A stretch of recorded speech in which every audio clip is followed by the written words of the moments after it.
The following is a multi-page rant I sent to my sister at 4:02 AM about Hollow Knight Silksong. She has not and likely never will play the game, and as such I felt I could give her all the adrenaline-fueled descriptions of the game that I wanted to.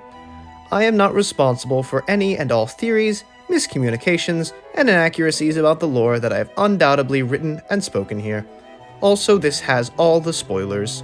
And yelling. Lots and lots of yelling.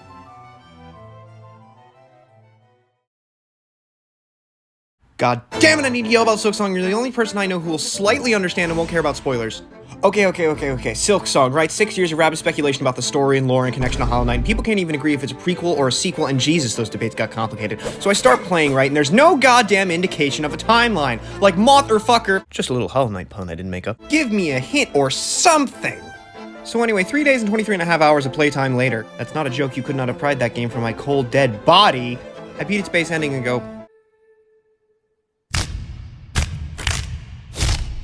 wait, what the fuck? What does this mean? Epic boss fight aside, it poses massive lore implications for the way higher beings interact with the world, but still gives me fuck all to answer when the fuck this game happens! It's time to stop! So anyway, I go to the internet, classic mistake, and see that there's this super secret third of the game hidden behind a shit ton of collectibles I would have gotten eventually, but Jesus dude, this stuff was not made clear. So anyway, after saving a bunch of fleas and partying with them a lot, further context? Denied. I go and talk to that grumpy yet oddly old knowledgeable chapel caretaker, and god damn it, I was right, this fucker's a snail! Holy shit, there are other snails, and that's why they were so weird throughout the game? Do you have any idea how important snails were in the first game, but were just kind of background elements because they were all dead and outcasts? Well, guess what, fucker, this is why. So I get a handy-dandy snare to kill God, proceed to play a sick nasty riff on my needle guitar, and it's the fucking void entity emerging from the snare like the Undertaker about to hit a bitch with a tombstone! So anyway, shit goes utterly sideways and my save file goes intentionally wonky for a bit, all the while I'm over here grappling with the fact that the reason snails were persecuted in Hollow Knight is because they were likely messing around with that shit that erases gods. Okay, quick lesson on the Void. Void is a black liquid substance with some level of collective consciousness that is unable to manifest itself in any organized way outside of a few lashing tentacles here and there to pull unsuspecting creatures with any amount of soul in them and... well, it seems like they just get disappeared, but surprisingly enough, when something goes into a black hole, we can't really see what happens to it. So anyway, in Hollow Knight, the Void was the thing utilized by the Pale King to seal away the Radiance, the, big bad moth thing, through the power of not quite terrible enough parenting and a lot of dead children. It's cool, his wife liked the idea. Anyway, ultimately in 3 out of Hollow Knight's 5 endings, the Void is what destroys the Radiance through the power of 600 lives already taken. It's just one life to erase in its entirety. And if we don't kill her, then this kingdom's over. Or alternatively, obtaining a level of resonance with the Void so great that you're able to single-handedly manifest a Void entity. Yes, I said A, we will get there. So strong that it needs no more than 2 fingers to rip apart the Radiance's absolute strongest form into nothing! So yeah, that ultimate end pack. This shit wiped out the Pale King. One puff of this black, and it'll align the shades in one continuous Void entity. Prehistoric Eldritch Horror Pack gamer, what you know about it? Oh yeah, the stuff's only weakness is a fucking flower. The motives, means, origin, and ultimate abilities of these flowers is still at large, but you see Hornet remembered a flower so hard that she made it real. Further context. Denied. Anyway, holy shit, there's Hornet lore! I was not prepared to get direct answers about this stuff, but we get like 4 scenes with her as she grows up, and oh my god, she's got like a character and a personality and shit beyond I'm a warrior who fights for what I care about because I'm twice royalty, and fuck dude, stories are sad. So anyway, I go and talk to this mushroom named, get this, Mr. Mushroom, who was in the first game and is apparently a known mystical entity who is present at times of great change in kingdoms to the world of Hollow Knight and Silksong. We need to come up with a better name for this universe. And this mushroom thing, who's apparently very important, and he's just like, yeah, you're pretty important to the world, and I'll probably show up to you again if you live long enough, because you seem to do important shit all the time. Now I'm over here like geriatrics just going, who the fuck is this guy? And I receive no answers. So back down to the Abyss I go, and the other important NPC of the main story goes, why are you going to all this trouble? You should really just leave. And Hornet just casually says, yeah, I did nothing in Hollow Knight for too long when I really should have done something, so I decided to do something here. And I'm floored by one line of dialogue, because motherfucker, is that how you tell me this is a sequel? That actively decanonizes a Hollow Knight ending. I thought Team Cherry didn't want to do that.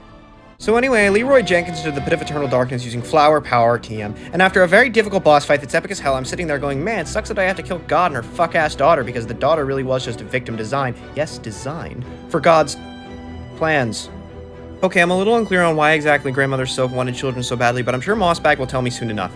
But anyway, I'm like, well, them's the rules, and then Hornet, of her own volition, firemans the daughter, turns to God, and says, "Ayo, you want your fuck-ass daughter to live? You should kill yourself now.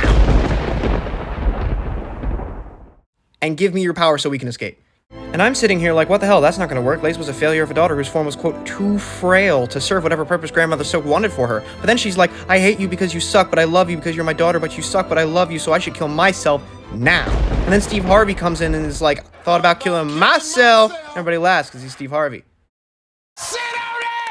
So God kills herself to let Hornet super dash through all the icky void stuff in enough time before Hornet, and by extension the daughter Lace, run out of flower power, and Hornet blasts off like Team fucking Rocket. But guess what? She tried to counter an unknowably vast and powerful and seemingly fundamental force of the universe with one fucking flower she pulled out of her imagination, so it fails, and the two are stuck floating in an ocean of kills you juice. So the ocean of kills you juice goes to kills you, and it's looking like this is it for our intrepid heroes, but guess what? My boy the Knight, player character of Hollow Knight, shows up coming at you live from the infinite and unyielding dark with all of its siblings and is like, "Hey yo, that's my homegirl right there. You better not lay one goddamn tendril on her. Do you hear me? I will end you." And for a split second manifests the Void Entity again, implying not only that the Void Entity we saw in Hollow Knight is at the behest of the Knight in some form, but also because this entity manifested surrounded by Void that was seemingly acting contradictory to its desires, that this uber-powerful being that Judgment cut Absolute Radiance is a minuscule fraction of the Void's total power.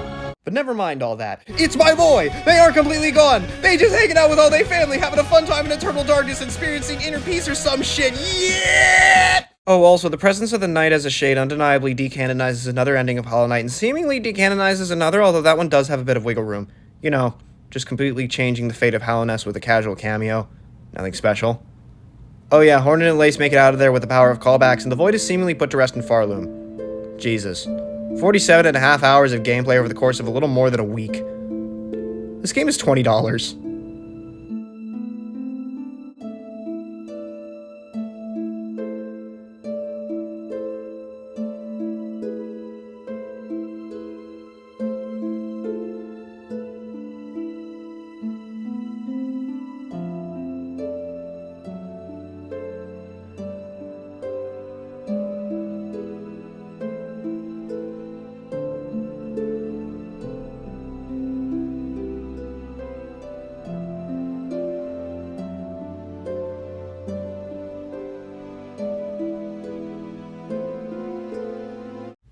Okay, I'm a little unclear on why exactly Grandmother Silk wanted children so badly, but I'm sure Boss...